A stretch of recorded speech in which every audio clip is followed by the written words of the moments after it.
जय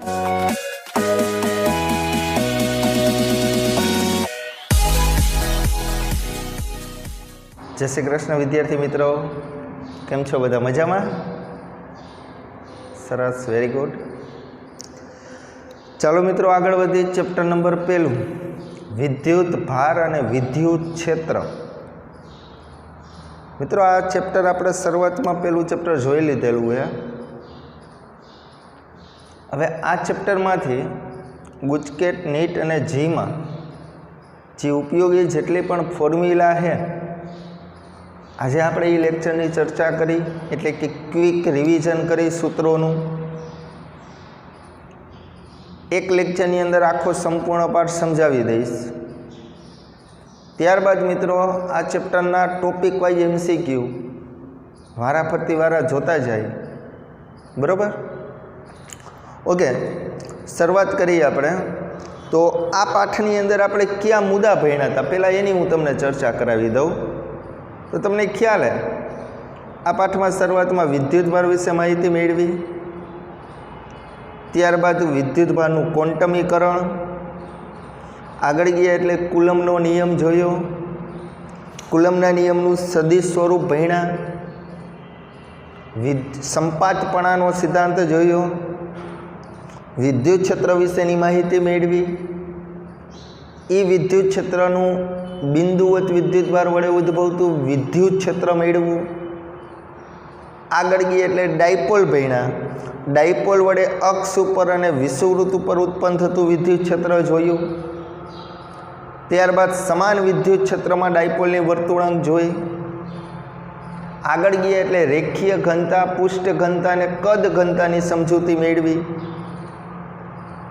त्यारबाद मित्रों विद्युत क्षेत्र रेखाओं की लाक्षणिकता परीक्षा माटे खास महत्वनो टॉपिक हतो, याद आवे बधाने? विद्युत फ्लक्स नामनी राशि भण्या, गाउसनो नियम भण्या।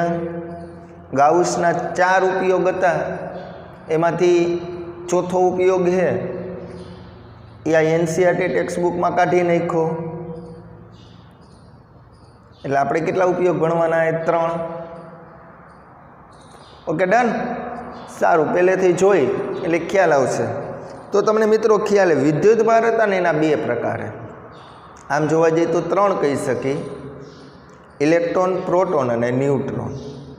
इलेक्ट्रॉन ऋण विद्युत भार धरावे, प्रोटोन धन विद्युत भार धरावे अने न्यूट्रॉन विद्युतनी दृष्टिए तटस्थ। तमने ख्याल है इलेक्ट्रॉनना विद्युत भारनु मूल्य केटलुं? तो कि 1.6 × 10⁻19 घात। प्रोटोनना विद्युत भारनु मूल्य केटलुं? तो कि 1.6 × 10⁻19 घात। बनेना विद्युत भारनु मूल्य सरखुं, पण हूँ एम कहूँ इलेक्ट्रॉननो विद्युत भार केटलो? तो कि तो साहेब -1.6 × 10⁻19 घात। हाँ के ना? फावे ने?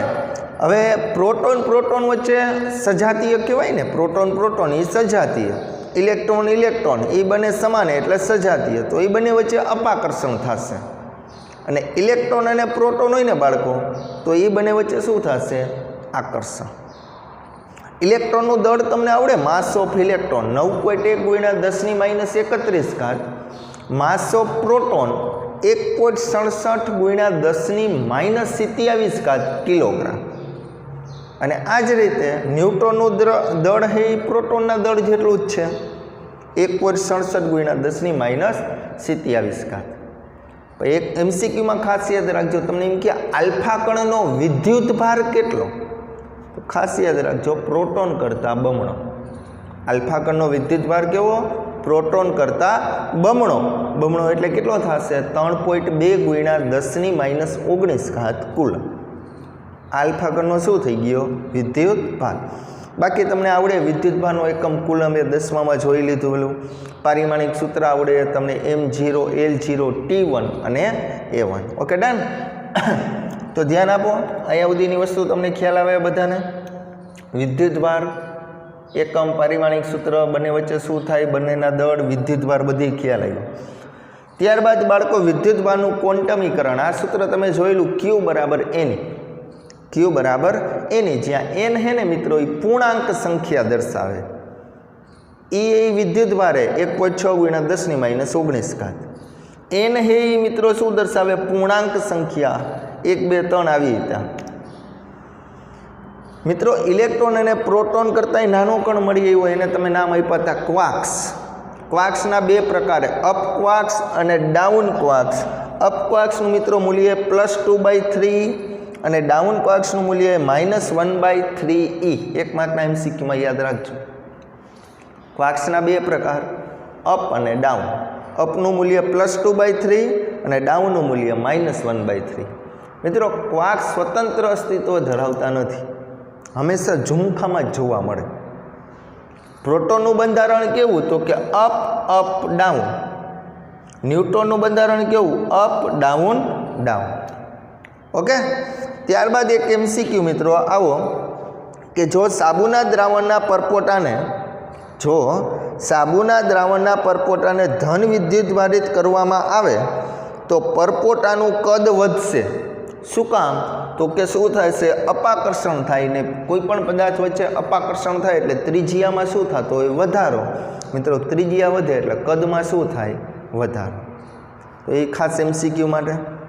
ઓકે, ત્યારબાદ મિત્રો આપણે આવું ભણ્યા હતા પદાર્થને ચાર્જિંગ કરવા। કોઈ પણ પદાર્થને મારે ચાર્જિંગ કરવું હોય ને તો એના માટેની 3 રીત, એક ઘર્ષણની રીત, એક સંપર્કની રીત અને એક પ્રેરણની રીત। તમને ખ્યાલ છે ઘર્ષણની રીતમાં આપણે એવું ભણ્યા હતા કાચના સળિયાને રેશમના ટુકડા એ ઘસવામાં આવે તો યાદ કરવો જોઈએ। કાચનો સળિયો શું કરે ઇલેક્ટ્રોન ગુમાવે માટે ધનભારિત થાય, રેશમનો રૂમાલ કેવો થતો તો ઋણભારિત। હા ને, પાકો। સંપર્કની રીતમાં શું હતું કોઈ પણ બે પદાર્થ આપ્યા અને બંને વચ્ચે કોઈ પણ સુવાહકતાની મદદથી જોડાણ કરી તો વિદ્યુતભારની આપલે થશે। પ્રેરણની રીતમાં શું હતું તો કે સંપર્ક કર્યા વગર આપણે ગોળાને ધનભારિત કે ઋણભારિત કરતા હતા। હું એમાં ઊંડાણમાં નથી જતો, મેં ખાલી એટલે જ લખ્યું ચાર્જિંગ કરવા માટેની 3 રીત તમને આવડે છે અને એમસીક્યુ માટે પ્રેરણની રીત અને ચાર્જિંગની રીત ખાસ ઉપયોગી। બરાબર, સારું આગળ વધી। ત્યારબાદ મિત્રો ચાર્લ્સ કુલમ નામનો વૈજ્ઞાનિક હતો, તેને એવું કીધેલું કે કોઈ પણ પદાર્થ વચ્ચે લાગતું બળ તે વિદ્યુતભારના ગુણાકારના સમપ્રમાણમાં અને તેમની વચ્ચેના અંતરના વર્ગના વ્યસ્ત પ્રમાણમાં છે। કોઈ પણ પદાર્થ વચ્ચે લાગતું બળ તે વિદ્યુતભારના ગુણાકારના સમપ્રમાણમાં અને તેમની વચ્ચેના અંતરના વર્ગના કેવા પ્રમાણમાં વ્યસ્ત પ્રમાણમાં। મિત્રો અચળાંક તરીકે આપણે મૂક્યો હોય કે કુલમનો અચળાંક દર્શાવે એની કિંમત 9 × 10⁹ ઘાત। ઘણી વખત મિત્રો આ બે વિદ્યુતભારોને આપણે શૂન્ય અવકાશમાં મૂક્યા હોય તો કેની જગ્યાએ આપણે 1/4πε0 મૂકી શકીએ।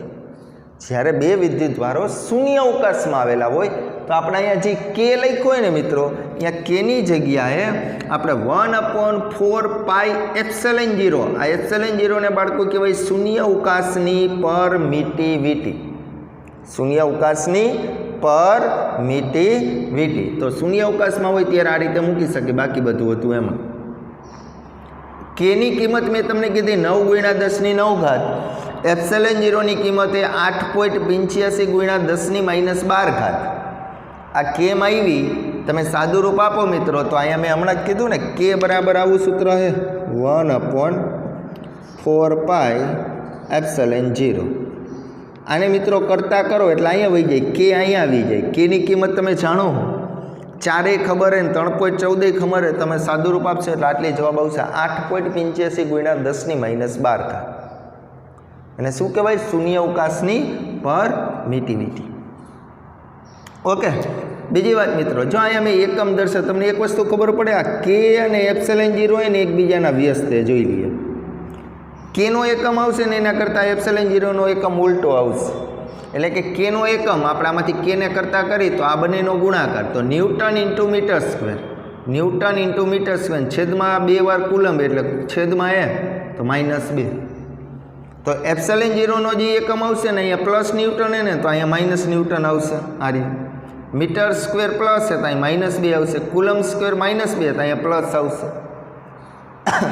હવે મિત્રો અહીંયા મેં 2 કેનું અને એપ્સિલન ઝીરોનું પારિમાણિક સૂત્ર લખ્યું હોય તમારે હોમવર્કની અંદર બનાવવાનું. અને આ એપ્સિલન ઝીરોનું પારિમાણિક સૂત્ર નીટમાં પૂછાયેલું, એટલે સિમ્પલ વસ્તુ એ તમને આવડશે. ખ્યાલ આવ્યો બધાને?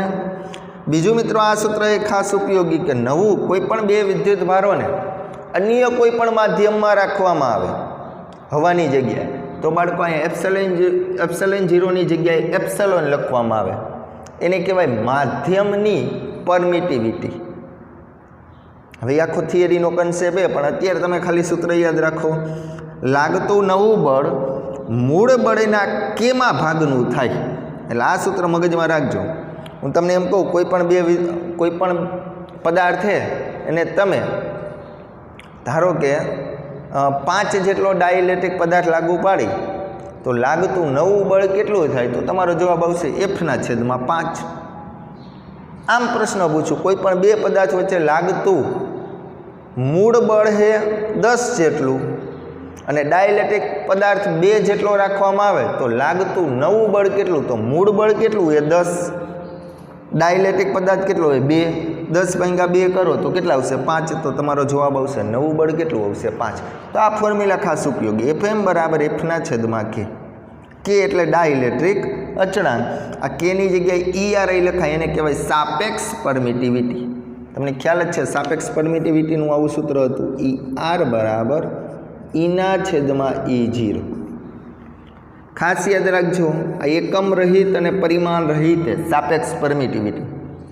હું એમ કહું ડાયઇલેક્ટ્રિક અચળાંકનો એકમ લખવો જોઈએ તો ડાયઇલેક્ટ્રિક અચળાંક કઈ કેવી રાશિ છે? પરિમાણ રહિત અને એકમ રહિત. Okay, done? યસ, સરસ. ત્યારબાદ બાળકો એક કુલમના નિયમનું સદિશ સ્વરૂપ, કે તમને ખ્યાલ જ છે બળ એ સદિશ રાશિ છે તો કુલમના નિયમનું સદિશ સ્વરૂપ દર્શાવી શકીએ આપણે. તો F12 બે વડે એક ઉપર લાગતું બળ K(Q1Q2/R12)² અને આ કેરેટ R(12) કેરેટ એટલે તમને ખબર જ છે 11માં આવ્યું સદિશના છેદમાં સદિશનું મૂલ્ય. તો K(Q1Q2) એમણે R12 એટલે અંતિમ માઇનસ પ્રારંભિક R1 - R2² કેરેટ એટલે સદિશના છેદમાં સદિશનું મૂલ્ય. આની ઉપર એકય ઘાતનું હોય તો કેટલી ઘાત હોય? 1. 2 ને કેટલી ઘાત થઈ? 3. તો અહીંયા R1 - R2ની 3 ઘાત. આ હતું એમણે અને આ હતું એમણે. ખાસ યાદ રાખજો, કુલમના નિયમનું સદિશ સ્વરૂપ એ ન્યૂટનના ત્રીજા નિયમનું સમર્થન કરે. શું હતું? આઘાત પ્રત્યાઘાત સમાન અને પરસ્પર કેવી દિશામાં? વિરુદ્ધ દિશામાં. આવું ન્યૂટનનો ત્રીજો નિયમ દર્શાવે તો એનું સમર્થન કરશે કુલમના નિયમનું સદિશ સ્વરૂપ. તમે થિયરીમાં ભણ્યા હતા, યાદ કરો, આકૃતિ XY સમતલમાં તમે બે વિદ્યુતભાર રાખતા હતા, Q1 અને Q2. બંને વિદ્યુતભાર વચ્ચે લાગતું બળ પરસ્પર વિરુદ્ધ દિશામાં હતું. હા ને? ઓકે. ત્યારબાદ મિત્રો ટોપિક વિદ્યુત ક્ષેત્ર એટલે કે ઇલેક્ટ્રિક ફિલ્ડ. મિત્રો ખાસ યાદ રાખજો, વિદ્યુત ક્ષેત્રની દિશા હંમેશા ધનથી ઋણ તરફ હોય. વિદ્યુત ક્ષેત્રની દિશા કઈ તરફ હોય? ધનથી ઋણ તરફ. એમાં જો તમે એકમ ધન વિદ્યુતભાર રાખો ને તો વિદ્યુત ક્ષેત્ર અને બળની દિશા સમાન થશે. હજી એકવાર બોલું, એકમ ધન વિદ્યુતભાર એટલે 1 કુલમ ધરાવતો વિદ્યુતભાર તમે રાખો ને તો બળ અને વિદ્યુત ક્ષેત્રની દિશા હંમેશા સમાન જ હશે. તો અહીંયા મેં વિદ્યુત ક્ષેત્ર દર્શાવ્યું એ બાળકો ધનથી ઋણ તરફ. Q જેટલો વિદ્યુતભાર રાખ્યો એ વિદ્યુત ક્ષેત્રની દિશામાં ગતિ કરે ધનથી ઋણ તરફ. તો લાગતું બળ કેટલું? તો કે F = QE. આ E ને કરતા કરો તો F/Q. તો બાળકો આ સૂત્ર ખાસ MCQ માટે ઉપયોગી. આ વિદ્યુત ક્ષેત્રનું સૂત્ર E = F/Q. વિદ્યુત ક્ષેત્રનો એકમ આવડે, બળનો એકમ ન્યૂટન અને વિદ્યુતભારનો એકમ કુલમ. આ બીજો એકમ લખ્યો હોય ને તમે ચેપ્ટર નંબર 2 ભણી ગયા કેપેસિટર વાળું, એમાં તમને યાદ હોય તો એક વિદ્યુત ક્ષેત્રનું આવું સૂત્ર હતું, E = V/D. આવું સૂત્ર જોયેલું એ બધા. E = V/D. V એટલે વિદ્યુત સ્થિતિમાન. વિદ્યુત સ્થિતિમાનનો એકમ થાય વોલ્ટ. તો આ વોલ્ટ અને છેદમાં મીટર, તો મીટરની -1. પારિમાણિક સૂત્ર તમને આવડી જશે બનાવતા, ચેક કરજો. Okay, done. કોઈને કાંઈ પ્રશ્ન? વિદ્યુત ક્ષેત્ર એટલે શું? ખ્યાલ આવ્યો? સારું. અને વિદ્યુત ક્ષેત્રની દિશા ધનથી ઋણ તરફ હમણાં જ કીધું. ખાસ MCQ માટે બિંદુવત વિદ્યુતભારનું વિદ્યુત ક્ષેત્ર. બિંદુવત વિદ્યુતભારનું વિદ્યુત ક્ષેત્ર. તમે મિત્રો થિયરીમાં એવું ભણ્યા હતા કે એક ઉદ્ગમ બિંદુ ઉપર સ્ત્રોત વિદ્યુતભાર રાખ્યો હતો, પછી XY સમતલમાં પરીક્ષણ વિદ્યુતભાર લઈ આવ્યા હતા. એ પરીક્ષણ વિદ્યુતભારના લીધે તમારે ઉદ્ભવતું વિદ્યુત ક્ષેત્ર મેળવતું. તો યાદ કરો, એ પરીક્ષણ વિદ્યુતભાર શક્ય એટલો નાનો લેતા હતા, જેથી ઉદ્ગમ ઉપર જે વિદ્યુતભાર રાખ્યો ને એનું સ્થાન બદલાય નહીં. હવે જે પરીક્ષણ વિદ્યુતભાર લઈ આવ્યા હતા એને તમે ટેસ્ટ ચાર્જ કહેતા હતા. શક્ય એટલે નાનો એટલે કેટલો લેવાનો સાહેબ? તો કે 1.6 × 10⁻19 ઘાત જેટલો લેવાનો. હા ને? તો એનું સૂત્ર એ બાળકો એ બરાબર KQ/R². તો તમારા મગજમાં વિદ્યુત ક્ષેત્રના બે સૂત્ર રહેવા જોઈએ. E બરાબર F/Q અને E બરાબર KQ/R². અને આ ચેપ્ટર બીજાનું E બરાબર V/D. 1 માર્કના MCQમાં કે બિંદુવત વિદ્યુતભારનું વિદ્યુત ક્ષેત્ર અંતરના વર્ગના વ્યસ્ત પ્રમાણમાં છે. અંતરના વર્ગના વ્યસ્ત પ્રમાણમાં છે. આ મગજમાં રાખજો. ડન. મારે મિત્રો આનો આલેખ જોવો હોય ને, કેના વિરુદ્ધ કેનો?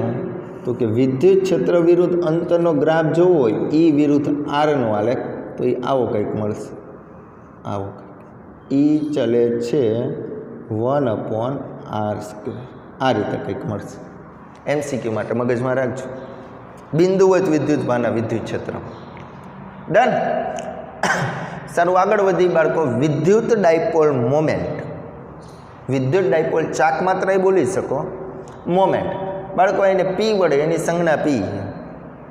તો કોઈ પણ એકબીજાથી નિયમિત અંતરે રાખેલા અથવા પરિમિત અંતરે રાખેલા, એકબીજાથી પરિમિત અંતરે રહેલા બે વિજાતીય વિદ્યુત ભારોથી બનતા તંત્રને વિદ્યુત ડાયપોલ મોમેન્ટ કહેવાય.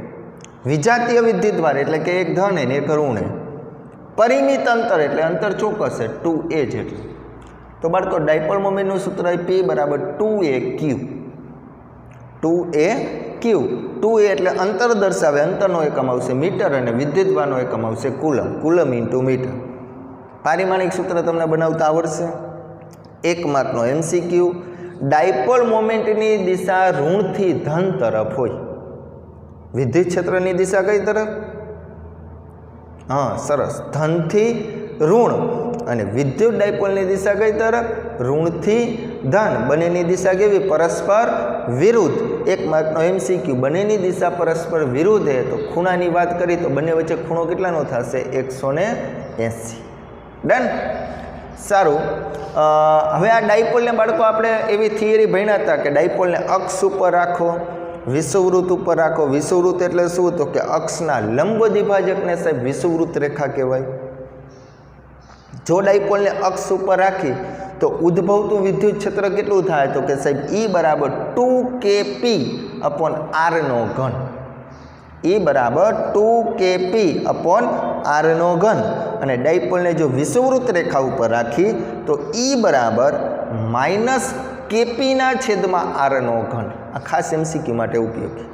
હું તમને એક પ્રશ્ન પૂછું, વિષુવવૃત્ત અને અક્ષનો ગુણોત્તર મેળવો, તો વિષુવવૃત્તના છેદમાં આ સૂત્ર મૂકી દેવાનું, વાત પૂરી. તો 1/2 આવશે, -1/2. મૂલ્ય પૂછું તો +1/2. હા ને, આવા MCQ આવી શકે. તો ખાસ આ MCQ યાદ રાખજો, બરાબર. બીજું કે ડાયપોલ વડે જે ઉદ્ભવતું વિદ્યુત ક્ષેત્ર મળ્યું ને મિત્રો, એ અંતરના ઘનના વ્યસ્ત પ્રમાણમાં. એ જોઈ લઈએ. હા ને, અહીંયા એમ જ છે બાળકો. E ચલે છે 1/R². જોઈ લઈએ. 1/R². ખ્યાલ આવે ને? તો કે ડાયપોલનું સૂત્ર આવડી ગયું. P બરાબર 2aq. ડાયપોલ વડે અક્ષ ઉપર ઉત્પન્ન થતું વિદ્યુત ક્ષેત્ર E બરાબર 2kP/R². એનો મતલબ એવો વિદ્યુત ક્ષેત્ર અંતરના ઘનના વ્યસ્ત પ્રમાણમાં. અને ડાયપોલને વિષુવવૃત્ત રેખા ઉપર રાખી તો E બરાબર -kP/R². તો એનો મતલબ એવો થયો કે વિદ્યુત ક્ષેત્ર એ અંતરના ઘનના વ્યસ્ત પ્રમાણમાં. બાળકો આનો ગ્રાફ તમે જોવા જાશો, તો આનો ગ્રાફ તમને આવો મળશે કાંઈક આ રીતે. E ચલે છે E વિરુદ્ધ R નો ગ્રાફ આવો કંઈક મળશે આ રીતે. E ચલે છે 1/R². જોતા જઈજો ગ્રાફ ભેગા. હા ને? ઓકે. હવે બાળકો આપણે જે ડાયપોલ હતી, ડાયપોલ, એ ડાયપોલને આપણે સમાન વિદ્યુત ક્ષેત્રમાં રાખી તો કંઈક ટોર્ક ઉત્પન્ન થાય છે, બરાબર. તો એ ટોર્કનું સૂત્ર આપણે આવું મેળવ્યું હતું, ટો બરાબર પી ક્રોસ ઈ. તમને યાદ છે MCQ, સમાન વિદ્યુત ક્ષેત્રમાં ડાયપોલને રાખીને તો બંને ડાયપોલ ઉપરના વિદ્યુત ભારો જે હોય એના ઉપર બળ લાગશે.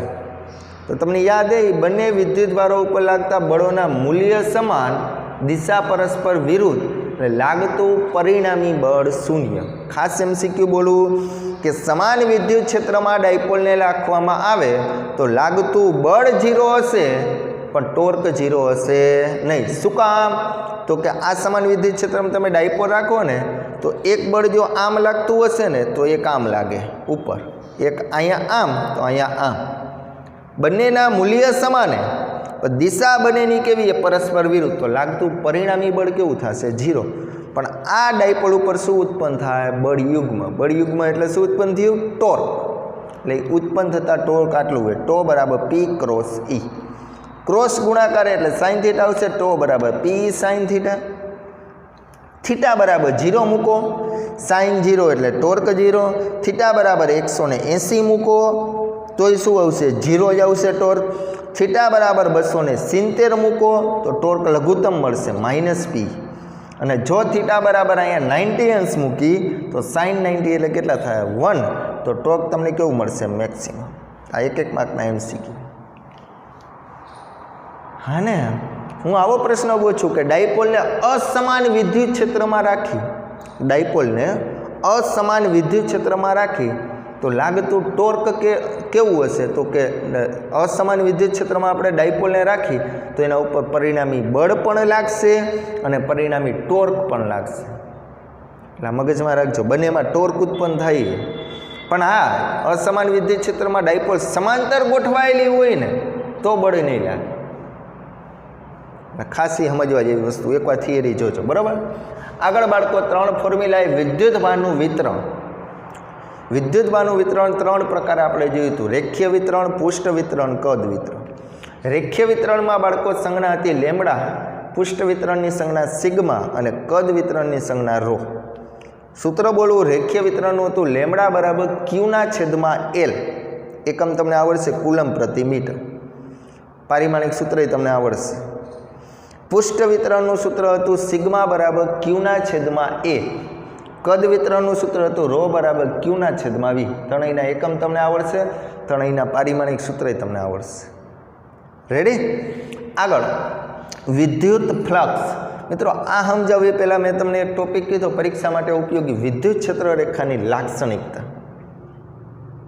હા ને, એ તમને આવડવી જ જોઈએ કે વિદ્યુત ક્ષેત્ર રેખાઓની આપણે ભણ્યા હતા ને કે બંને એકબીજાને છેદે તો છેદન બિંદુ પાસે 2 સ્પર્શક મળે, જે શક્ય નથી, ક્યારે એકબીજાને છેદતી નથી. એની દિશા હંમેશા સ્પર્શકની દિશામાં હોય. વિદ્યુત ક્ષેત્ર હંમેશા ધનમાંથી બહાર નીકળે, ઋણમાં દાખલ થતું હોય. જ્યાં ક્ષેત્રરેખાઓ ગીચોગીચ હોય ત્યાં વિદ્યુત ક્ષેત્રની પ્રબળતા વધુ, જ્યાં ક્ષેત્રરેખાઓ છૂટી છૂટી હોય ત્યાં ક્ષેત્રરેખાઓની પ્રબળતા ઓછી. સમાન વિદ્યુત ક્ષેત્રમાં શું હોય કે બંને જે ક્ષેત્રરેખા હોય એમની વચ્ચેનું લંબ અંતર કેવું હશે? સમાન હશે. હા ને, આવડે ને? આપણે ભણ્યા હતા ક્ષેત્રરેખાઓ, વિદ્યુત ક્ષેત્રરેખાઓની લાક્ષણિકતા. તો આ 2 માર્કનો પ્રશ્ન ખાસ પરીક્ષા માટે ઉપયોગી. વ્યવસ્થિત રીતે એક વખત થિયરી જોઈ લેજો, બરાબર. એમાં ફોર્મ્યુલા નથી એટલે મેં અહીંયા એડ નથી કર્યું. Okay, done. ત્યારબાદ બાળકો આપણે વિદ્યુત ફ્લક્સ નામની રાશિ ભણ્યા હતા, એને ફાઈ વડે દર્શાવાય. વિદ્યુત ફ્લક્સ છે ને મિત્રો, એ અદિશ રાશિ. કેવી રાશિ? અદિશ. અને વિદ્યુત ફ્લક્સનું સૂત્ર હતું ફાઈ બરાબર E.A. ડોટ પ્રોડક્ટ એટલે કોસ થીટા આવશે. થીટા બરાબર બાળકો અહીંયા 90 લ્યો તો કોસ 90 એટલે શું થાય? કોસ 90 એટલે 0. તો ફ્લક્સ કેવું મળ્યું? 0. થીટા બરાબર અહીંયા 0 મૂકો, કોસ 0 એટલે 1. તો ફ્લક્સ ફાઈ બરાબર E આવશે, એનો મતલબ એવો ફ્લક્સ થાય. થીટા બરાબર 180 મૂકી તો કોસ 180 એટલે -1 થાય. તો ફ્લક્સ કેવું મળશે? ઋણ. તો 1 માર્કનો MCQ, ફ્લક્સ ધનય મળે, ફ્લક્સ ઋણય હોય અને ફ્લક્સ કેવું હોય? શૂન્ય હોઈ શકે. તમને આના આધારે એકમ આવડશે.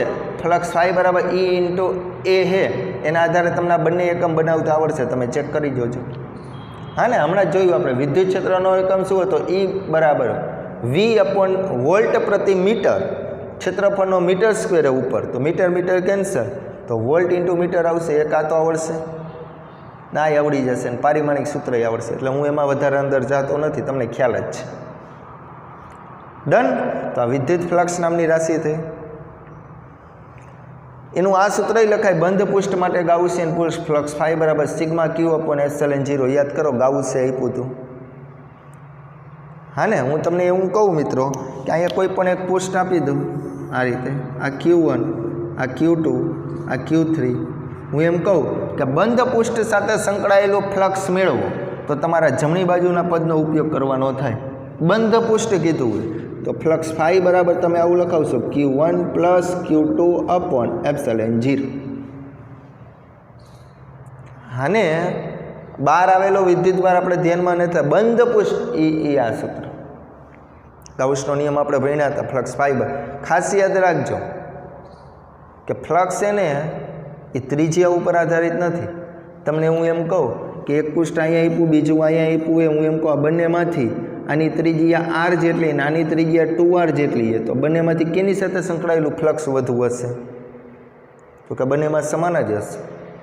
આવો પ્રશ્ન નીટમાં પૂછાયેલો, કોઈ એક ગોળો એની ત્રિજ્યા 2 મીટર છે, ત્યારે એની સાથે સંકળાયેલું ફ્લક્સ 5 જેટલું હોય.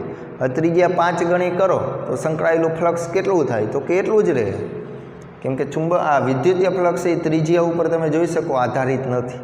આ ખાસ વસ્તુ મગજમાં રાખજો, MCQ. ડન. તો આ ગાઉસનો નિયમ હતો. ગાઉસના નિયમના બાળકો 4 ઉપયોગ છે. કેટલા ઉપયોગ છે? 4. પહેલો ઉપયોગ એવો હતો, અનંત લંબાઈના સળિયા વડે ઉદ્ભવતું વિદ્યુત ક્ષેત્ર. અનંત લંબાઈના સળિયા વડે, સળિયો આવે એટલે હમણાં જ આપણે કીધું રેખીય વિતરણ લેમડાની વાત આવશે, તો એનું વિદ્યુત ક્ષેત્ર સૂત્ર આવું આવશે, E બરાબર 2k/r. E બરાબર 2k/r. એમાં એવું જોવા મળે કે વિદ્યુત ક્ષેત્ર એ અંતરના વ્યસ્ત પ્રમાણમાં એ ચાલે છે 1/r. એનો તમે ગ્રાફ જોવા જાવ તો આવો કંઈક મળશે, E વિરુદ્ધ આરનો આ રીતે, સુરેખ નહીં, હા ને, વ્યસ્ત પ્રમાણમાં. તો આ E ચાલે છે 1/r. તો ખાસ મગજમાં આ સૂત્ર રાખજો. અનંત લંબાઈના તાર વડે રકમ વાંચવાની. તમને એમ કે ને અતિ લાંબો તાર છે, તો તમારે એવું સમજવાનું અનંત લંબાઈનો તાર જ છે, એટલે રકમ ખાસ પરીક્ષામાં એ જોવાનું. તો અનંત લંબાઈના તાર વડે ઉદ્ભવતું વિદ્યુત ક્ષેત્ર E બરાબર 2k/r. પછી બાળકો અનંત લંબાઈના પૃષ્ઠ વડે, પૃષ્ઠ એટલે સમતલ, એ ખાસ મહત્વના છે MCQ માટે. ઓલું ધનભારિત ને ઋણભારિત સમતલ હતું, અંદર ઉદ્ભવતું વિદ્યુત ક્ષેત્ર બહાર કેટલું, એ કન્સેપ્ટ હવે બોર્ડમાં હમતો નહોતો એટલે નથી લખ્યો, પણ તમે જોઈ લેજો, સહેલું જ છે. મેં અહીંયા ખાલી ફોર્મ્યુલા લખી, અનંત લંબાઈના પૃષ્ઠ વડે ઉદ્ભવતું વિદ્યુત ક્ષેત્ર આવશે E બરાબર σ/2ε0. ખાસ યાદ રાખજો, એ અંતર ઉપર આધારિત નથી વિદ્યુત ક્ષેત્ર. જો આમાં ક્યાંય અંતર નથી આવતું. ડન. લાસ્ટમાં ત્રીજો ઉપયોગ ગોળીય કવચ. આપણે ગોળા ફેંકનો ગોળો લીધો, વોલીબોલનો દડો લીધો હતો. તો યાદ કરો, વોલીબોલના દડાની સપાટી ઉપર બધે વિદ્યુત ભાર હોય, પણ અંદર વિદ્યુત ક્ષેત્ર 0 હતું. યાદ કરો, બહારના ભાગમાં વિદ્યુત ક્ષેત્ર E બરાબર kq/r² જેટલું મળતું હતું. જે એકવાર બોલું, ગોળા ફેંકનો ગોળો હોય, વોલીબોલનો દડો હોય,